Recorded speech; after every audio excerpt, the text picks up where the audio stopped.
Hello everyone, welcome to Interpreting Tradition. After the last video that I posted when I was a little bit down in dumps, I decided to take a day off and rest and so on, and I'm back. A few days ago, 3 or 4 days ago, I posted a video.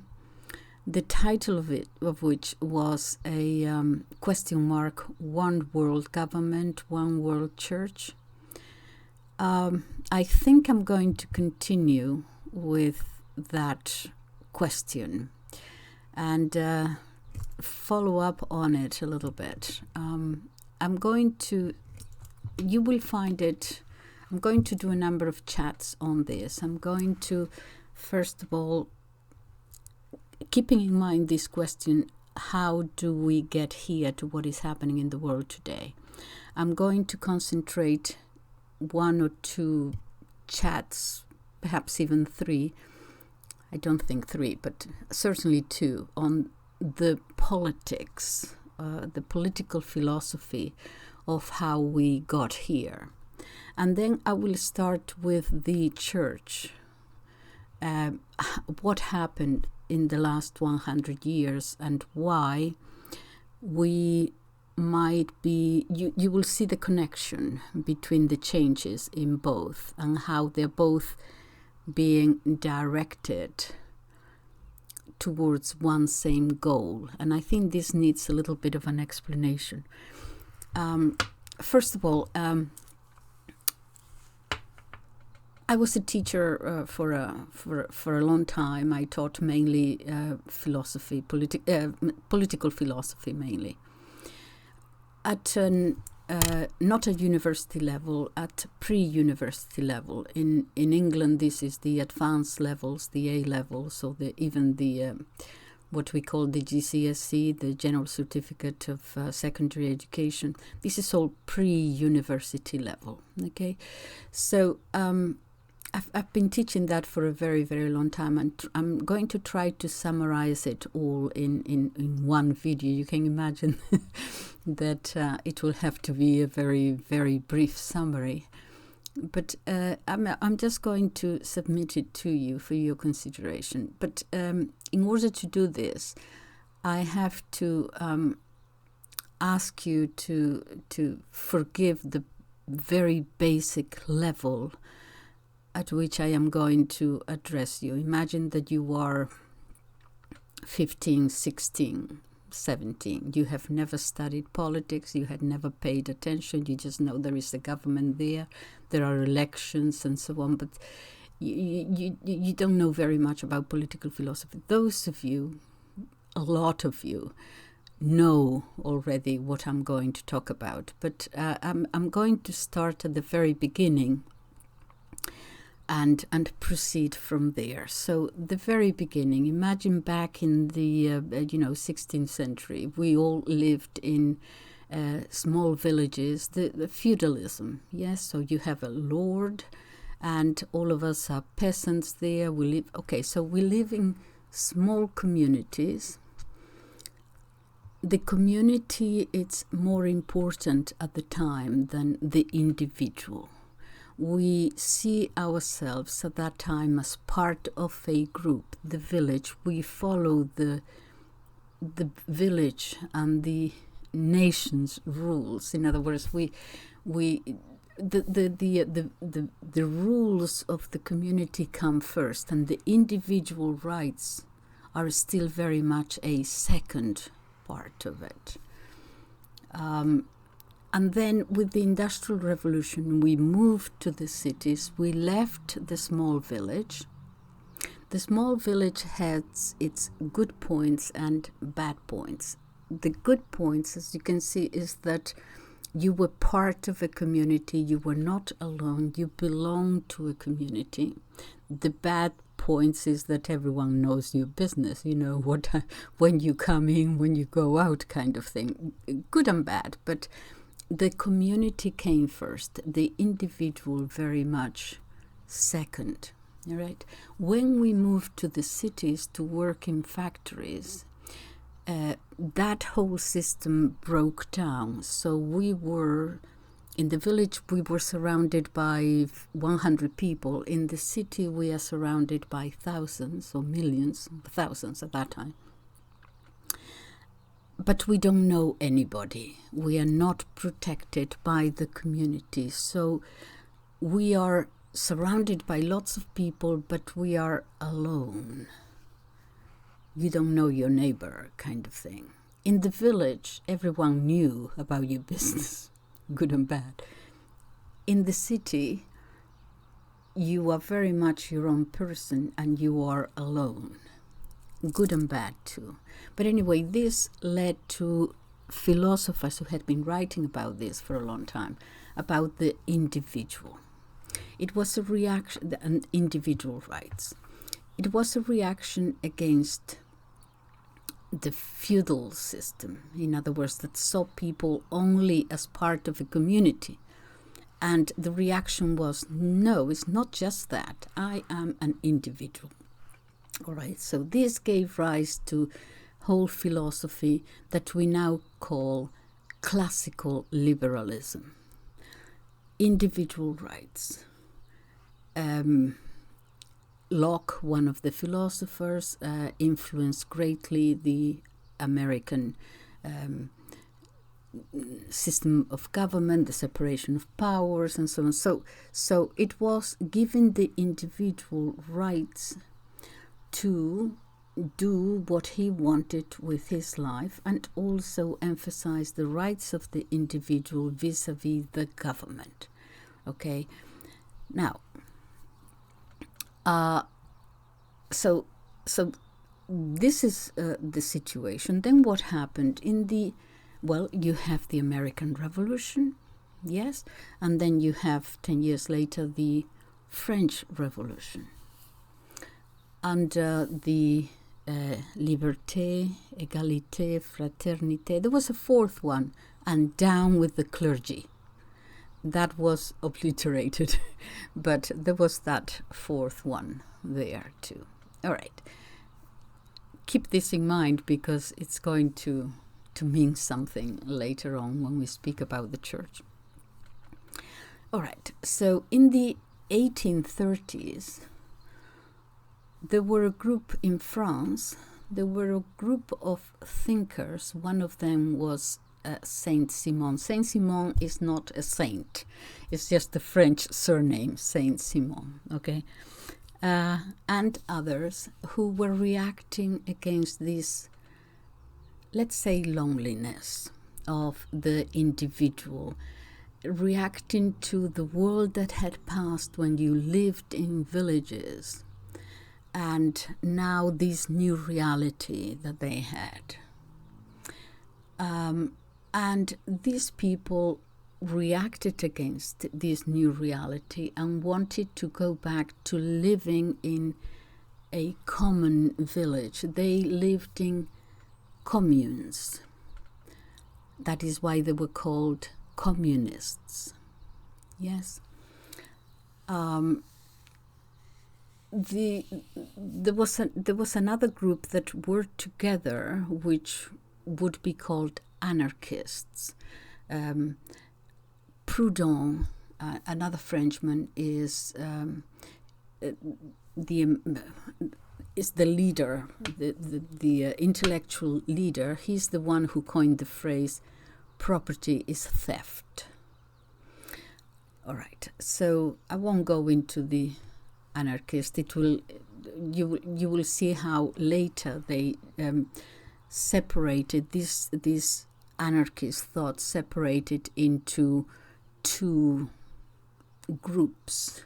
One would lead to the libertarians of today, the ones who emphasize that the government had no right to impose whatever it is. I am an individual. They have no right to against the government.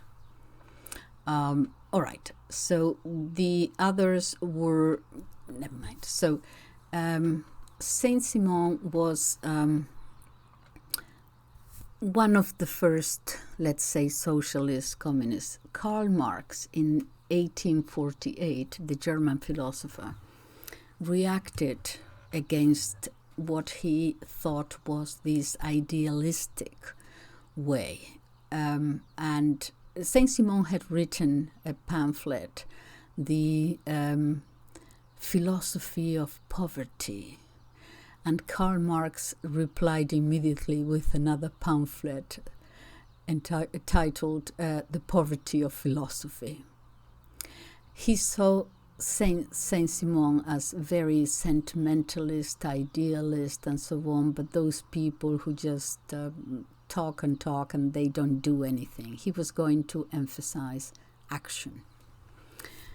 He wrote in 1848 the Communist Manifesto, calling the workers for a revolution. Okay, what did that mean? His major dictum there was, workers of the world, unite. You have nothing to lose but your chains. Workers of the world, unite. You have nothing to lose but your chains. He was calling in his first years for a revolution. In his later years, when he had to escape persecution in Germany and in other places, he came to London and spent the rest of his life there at the British Museum, writing Das Kapital, Capital, and 3 volumes, a huge work. And he's trying to explain how the capitalist system works. There are some scholars who argue that there are 2 Marxes, really. The first one, the young one, the idealistic one, calling for a revolution, and then the more sedate, the more, sober one, not necessarily calling for revolution, but just explaining how capitalism works. He is the one who coined the word capitalism. Now, how does capitalism work? He says that capitalism is based on exploitation.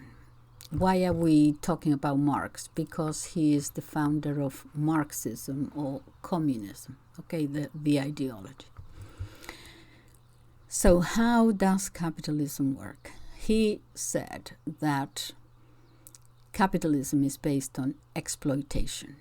It is inherently unfair and unjust, and it's based on exploiting the worker. How? Okay, so one example. Imagine that you have a factory making tables, all right?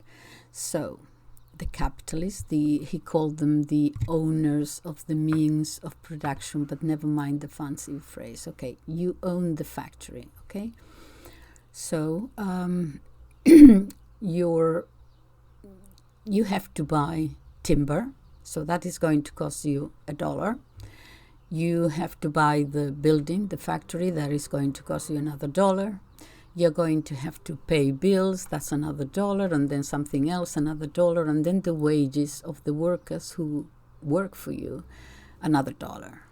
So your input, even before you begin to make those tables, you have to spend already $5.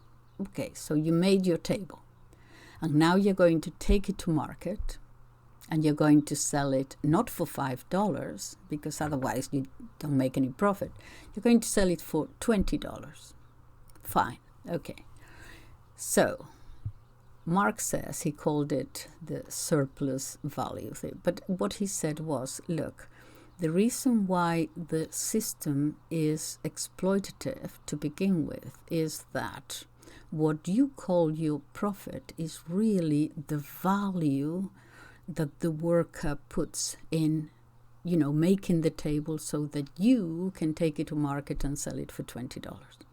In other words, the reason why you're able to sell your table for $20 is that what the worker put into making the table, the value of his work, is that difference, is the $15 difference. In other words, if you take out the worker's input, all you have is timber.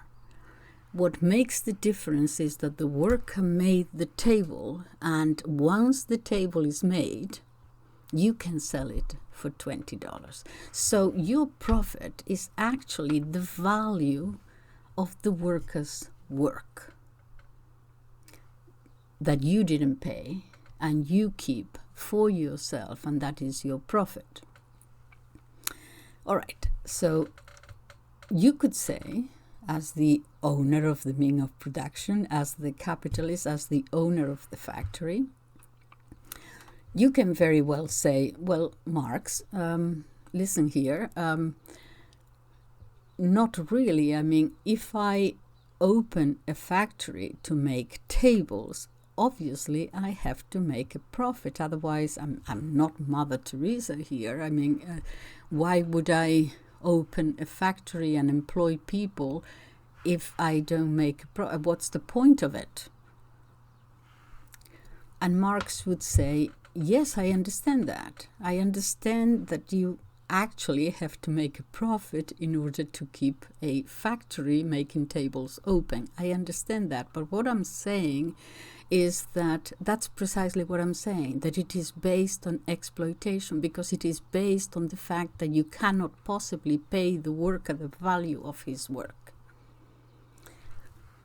And you can say, well, you know, I'm not really cheating the worker. I have a factory here. I need people to work. This person came to me asking for a job. I told him that I would pay him $1. He agreed. And we have a deal here. We have a contract. I'm not cheating him out of anything. And Marx would say, yes, I know that you're not really cheating him as such. I'm saying that the system is based on not paying him the value of his work. All right. So here we are with this movement that grew and grew based on the writings of Karl Marx on how the capitalist system works. This then will be misunderstood in many ways. In the first international in London in the 1870s, Marx actually was there on stage, and he said, I am not a Marxist. In other words, his ideas had already been, as it normally happens with any original thinker, the people who come after him are going to go in this direction or the other direction. In any case, okay. Another thing that he said is that history is not really just about battles and kings and queens and things. It's about one class of society that is being exploited, defeating the one above it. Is what I mean. First of all, you have the emperor or the king, and then you have underneath the aristocrats. All right, the aristocrats are going to fight. They want the same power as the kings, so they are going to supplant it eventually. So now you have aristocratic dominance, as it were. So they are at the top. Now there is a new class below, and that is the merchant or the businessman. They are not aristocrats, but they are making money. They are getting power. Eventually they are going to defeat the ones on top, the aristocrats, okay? And then they will be the ones in power. Yeah? But below them are the workers, the manual workers, the people who actually do the work.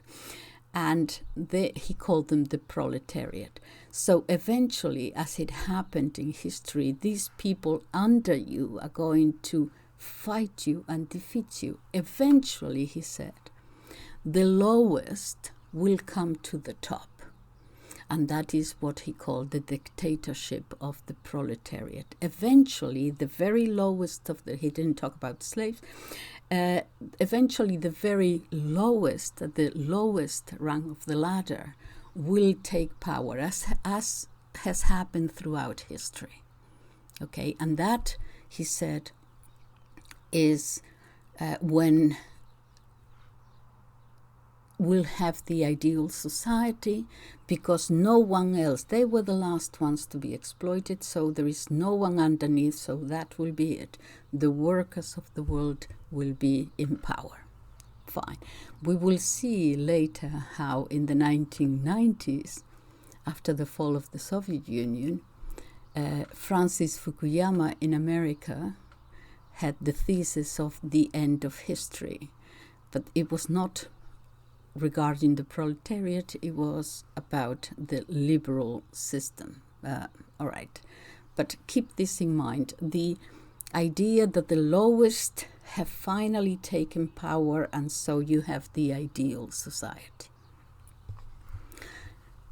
Marx thought that this revolution will come first in fully developed industrialist, capitalist countries, because they are the ones, the workers there are the ones being exploited.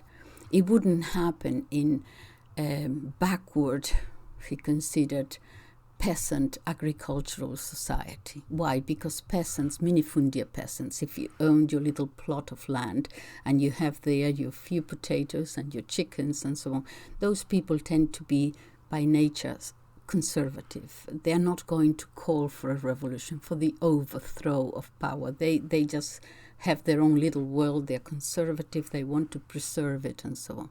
So he thought the ones that are going to rebel against the system are the workers, the proletariat. It didn't happen that way.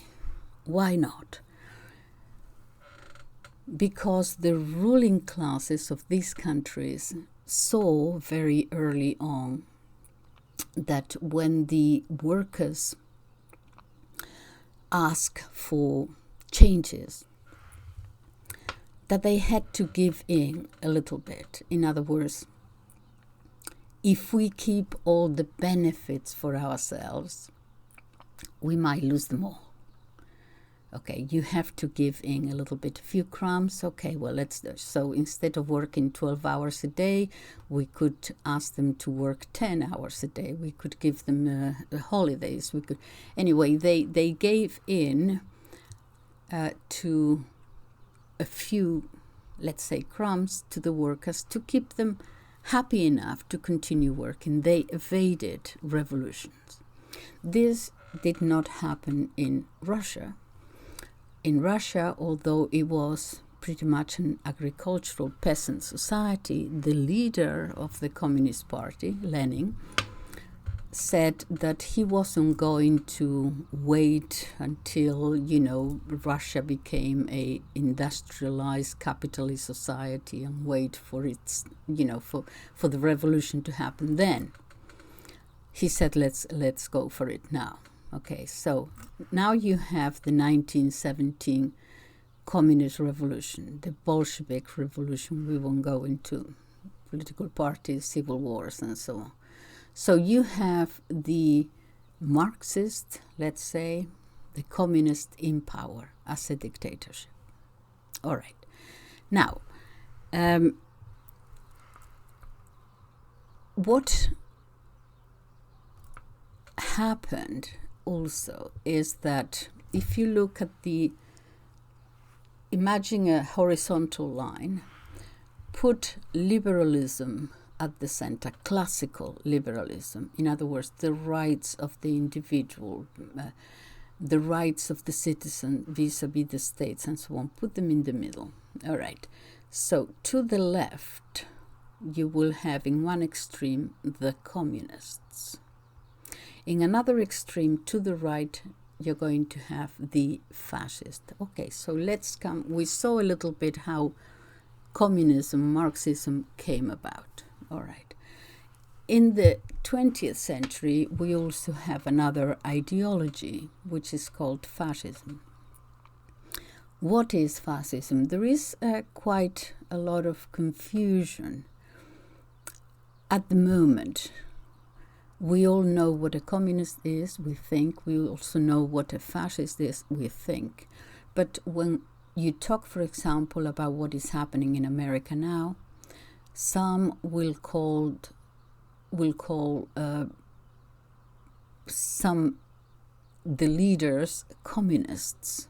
In other words, the ones who are defending the billionaire class. Well, there is a confusion about fascism and communism. They have several things in common. They are both to the extreme. Yes, one on the left and one. Remember, the terms right and left come from the French Revolution. In the assembly, the ones who were pro-monarchy were on the right, and the ones who were for the revolution were on the left.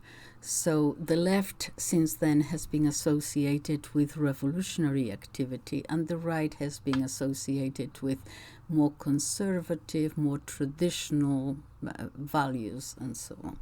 Now, what happened in the 20th century was the rise of fascism.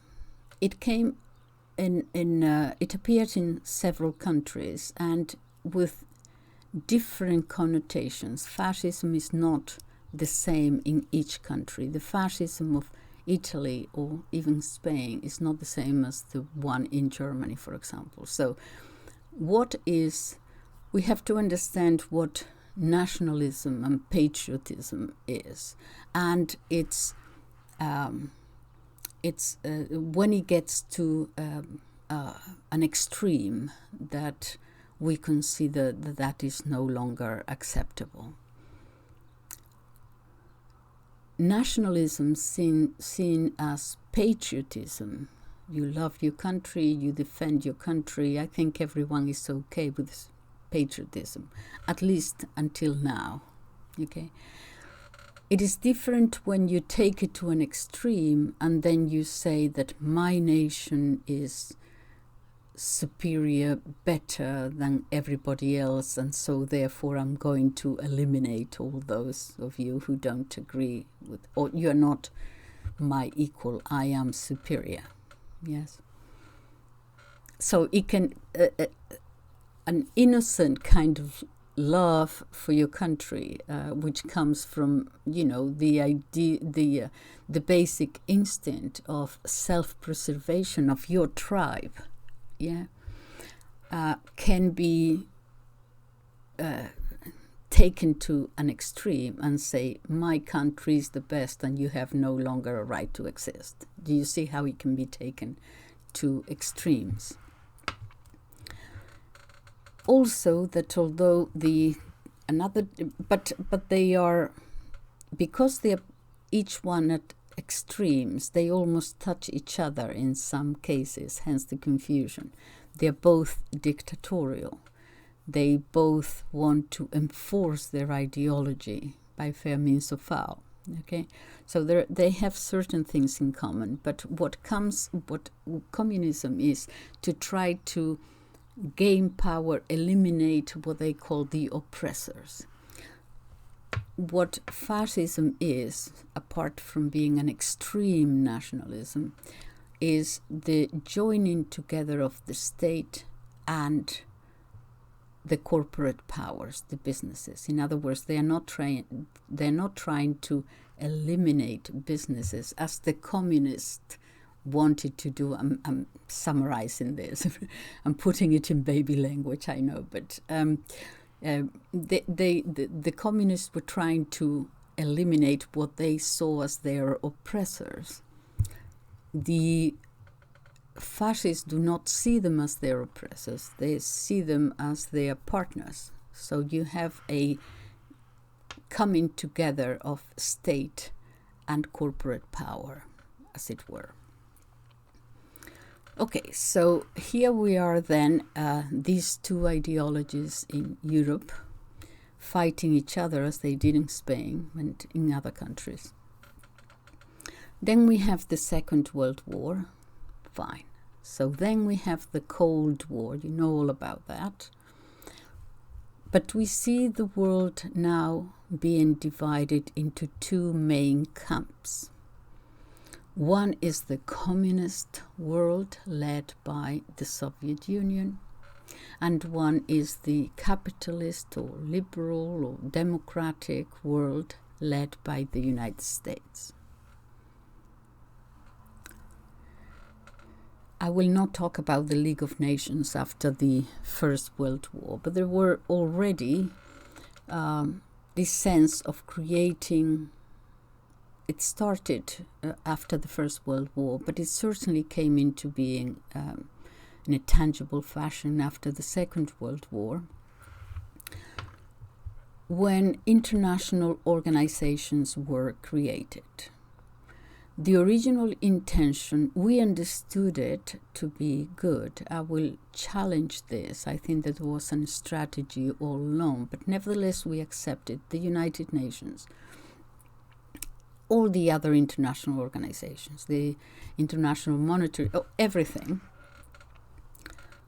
as a means of trying the world, trying to do away with the possibility of more wars. Hence these international organizations that will prevent us from getting into another war. 2 world wars in Europe in the 20th century was more than enough. Let's see what we can do, okay? Right. So you have the world divided into these 2 camps, the Cold War. Then in the 1990s, the Soviet Union dissolves. The Soviet Union collapsed. What had been until that time a bipolar world, in other words, 2 poles, 2 dominating powers, 2 hegemons, we call them in geopolitics. A bipolar world became a unipolar world. One hegemon, the United States. Little by little, you will see how all those international organizations that were, let's say, with good intentions, trying to eliminate the possibility of other wars, those institutions were now turned into working towards the hegemony of the unipolar world, the United States. They would work towards the hegemony of the United States. Now, in the 1990s, therefore, we have this idea that the whole world is moving towards what we now call the into a liberal democracy. The whole world was following the United States now. There were no other opposition to that. And that is when the United States decided to, I don't want to say impose, but perhaps that is the right word, impose liberal democracy in the rest of the world. They were sure that this was, as the communists had done 100 years ago, one dictatorship of the proletariat. They saw now what they called the end of history. In other words, the whole world was moving towards liberal democracy, and that was it. That was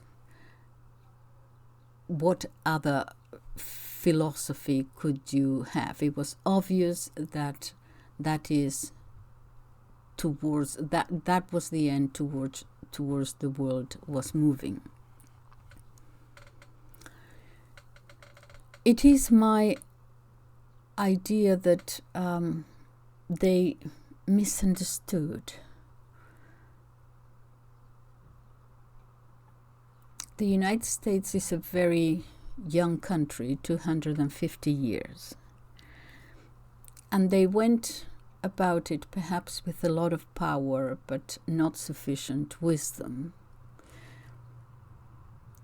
They didn't have the scars of history, let me put it that way, as China or Russia or Europe, many countries in Europe have.